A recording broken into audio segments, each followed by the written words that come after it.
Hi there and welcome. These are your handover videos for your Coachman Acadia 565.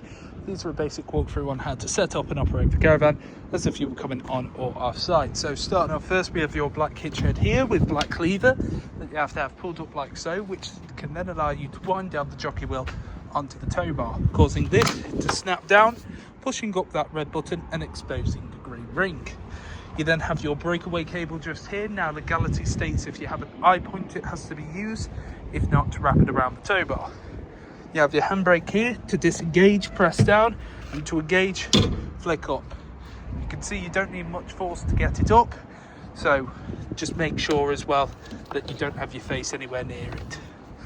You also have 13-pin electric, so if you do have 7-pin adaptation on your car, make sure you bring yourself an adapter. Jockey wheel is just here, used to level the caravan, and when travelling you have the actual jockey wheel situated inside of the A-frame. 2 points either side and 2 points at the back. You have inserts for your legs. Now the caravan itself will come with a leg winder, or alternatively you can get yourself a 19mm drill bit and a power drill just to make it that bit quicker. Do not attempt to jack up or level the caravan using your legs. They are simply used for stabilisation. Now today we are using our test equipment. So here I have a red propane bottle. I'd always recommend propane over butane because it has a better performance in winter. Connected onto that I have a black gas hose. Now black gas hoses will run for 5 years, orange will run for 10. This one is production date 2025, so it will take me up to 2030. That connects onto this regulator just here. What you want to do is hand tighten that as much as physically possible, and then just give it a nip up using the spanner. You don't want it ridiculously tight, as there is an O-ring inside the actual hose itself. Too much pressure on that can cause it to crack and break, leading to gas leaking out. So just hand tighten, then nip up using the spanner. Moving along this side, starting off first, we have your flow. Now this is used to get clean air in and out of your boiler when operating on gas. Don't have to do anything with this except make sure it's nice, clean and tidy. I then have an Acrol here full of clean drinking water and your water pump. Now the water pump itself, all you have to do is press in and out and push down on the cap to engage it. You have this white cap to go over the top of the Acrol to ensure no nastiness gets in, and at the bottom we have your strainer. Now it's crucial that the strainer sits at the bottom of the barrel to allow the maximum potential of water to come through, as otherwise you are leaving yourself susceptible for airlocks. So you can see that it's engaged in right now. I would also recommend to not drink the water out of the taps, as it isn't filtered as such. You then have a battery locker just here. Now this example does have a battery fitted. If you ever need to take on or put on a battery, using the terminals, it's a 12 or 13mm spanner, or sometimes there will be a little battery spanner just there. And always put on the positive first. Then for the mains, plug it in nice and easy, and you've got a little cutout just there. Motor mover will be gone over on collection. You have 2 points here where your wastewater is going to come out of. You'll need some 28.5mm waste pipe for them feed into a waste master that you can empty out at the appropriate point on site. And lastly, we have your toilet function. So just here, got your cassette toilet. To remove it, up on the orange handle, pull out towards you. Now this handle does also extend out and up, so it could be used similar to a carry-on suitcase. What you want to do is twist this head to the side, open up this cap like so. You then want to tilt, and at the same time as tilting, continually pressing that vent button. Now my recommendation, as you can see, is that I open up this capacity here, feed in some fresh water, and then it's crucial that you shut it back up.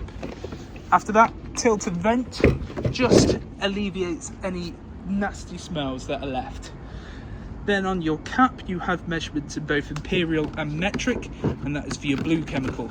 Blue chemical goes into there, slap it in, and then push this in so the orange handle sits behind those white teeth, as then it won't jump out. Above that we have your flush tank. Now this has a capacity to fill at around 12 litres. However, I wouldn't recommend putting in any more than 10, as you don't want to overfill the capacity. You can also add some pink chemical, which works as a bleach without being corrosive and makes it smell nicer. Now you don't want to travel with either of these two full, so just up here, got a little bung to drain off any remaining water from a flush tank. The caravan itself will be fully drained off before you leave with it. Then underneath your right hand side seat you have all of this just here, so I wouldn't recommend storing anything under here. This here is your boiler. Now you can pull back that panel if you ever need to do a reset. Then you have these two yellow drain valves facing in the position as they are now. That is allowing the flow of water to come through. However, switch it up to the vertical position and that will drain off any remaining water in the system. You will collect the caravan with those in the upright position. November to March, have them up permanently unless you're actively using the caravan, and anytime you come off site, give it a drain off as well. You don't want water in the system whilst you're travelling or whilst it's colder temperature. This blue box here is the equivalent of your brain box for your motor mover. Again, you can pull back that panel if you ever need to do a reset. And then you also have all of your trips and fuses down below here. All your trips in the upright position and all your fuses in the correct position. I'd always recommend carrying some extra fuses across the caravan. Here we have your main control panel. So you have your main on and off button just here. You have internal lights, which you can just see there. And then you just have to use your representative switches. Awning light, so I'll press that in, go to the outside, and you can see that's off. That's on even. Press in again, turns it off. You then have your pump button just here. Now what you would do with that is you'd press the pump button, make sure your drain valves are in the correct position. Now what happens with it is that there will be a green bar on there representing that water is being filled into the system and pressurized.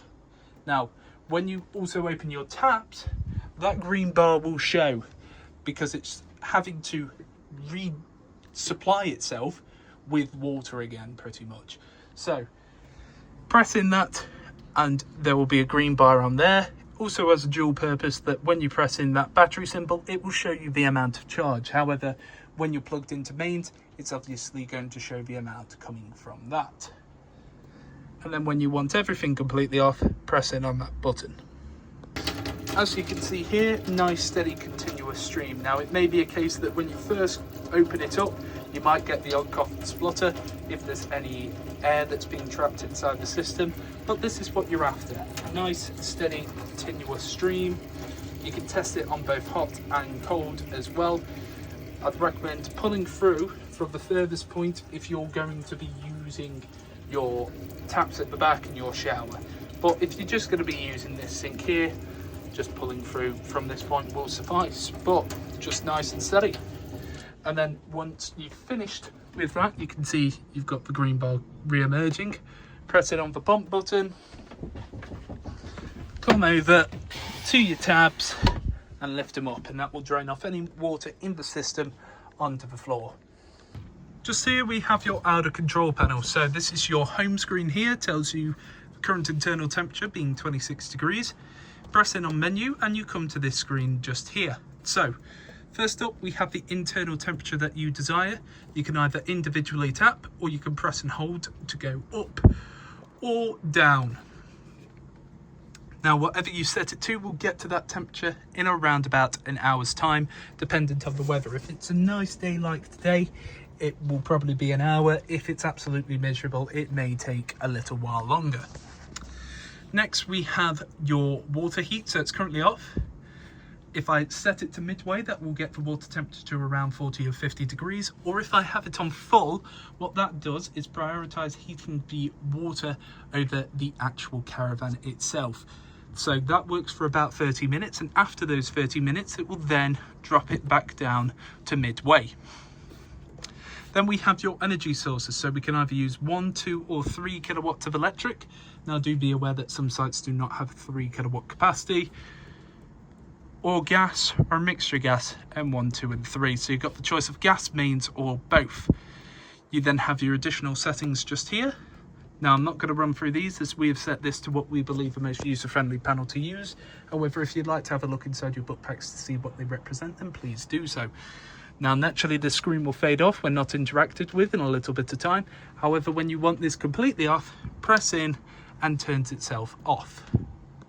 Just here we have your toilet system, which is bog simple. Lift the lid, press in the button, and you can hear that motor. That motor is what will push through any water inside the system. Then to remove it, press away on the handle, opens up the catch, and pull it back towards you to shut up the cassette. When the cassette is full, there will be a red light on there telling you to empty. Then here we have your hob, grill and oven system. So all of this works on gas minus the electric plate. For the electric plate, spin to whatever mark and it will get to temperature. However, for everything else, press in on the dial, twist to the side and then press your igniter. That may be a case that these will light up and then cut out, or they may take a while to light first time round. That is natural, that is the gas making its way through the system. This is what it looks like when they're all lit. As you can see, all burners nice and lit. Then it's the same concept when it comes to your grill. As you can see there, grill all nice and lit. It may come up a little bit weird on the camera. And then finally, it's the same for your oven. Now make sure as well that these trays do not intrude. So I don't think I'll be able to do this with one hand. Actually, I might. And there you go, all nice and lit. Only other real things to note is that you need to travel with this glass sheet down, but don't put it down until all burners are cold to the touch. And if you're traveling with gas, make sure the bottle is off. Then here we have your fridge settings. So fridge is currently off, so no lights on inside. Press and hold in, turn on, show you the lights inside, and then you come to this screen. So you've got the choice of either mains, gas or battery. Now that battery symbol is only representative of 13-pin electric. If you are trying to use the leisure battery for the fridge, it won't work, because as you can see, press in on that, begins to flash up and beep. So we've got mains, which just uses the mains, or you've got gas. Now for gas, I'd recommend running through your hob, grill and oven first to make sure that's working. You'll gradually hear it tick in, and once it's finished ticking, that means it's then lit. You don't have to do anything with that. As long as you've got gas in, it will work completely correct. Then we have the amount of power coming in. So 5, 1, 2, 3, 4 or 5. Thicker the bar, more power coming in, the quicker it's going to chill. But even on full capacity, it takes around 4 hours to fully chill. Then when you want to pack this down, press and hold in, turns off the LEDs, no lights inside.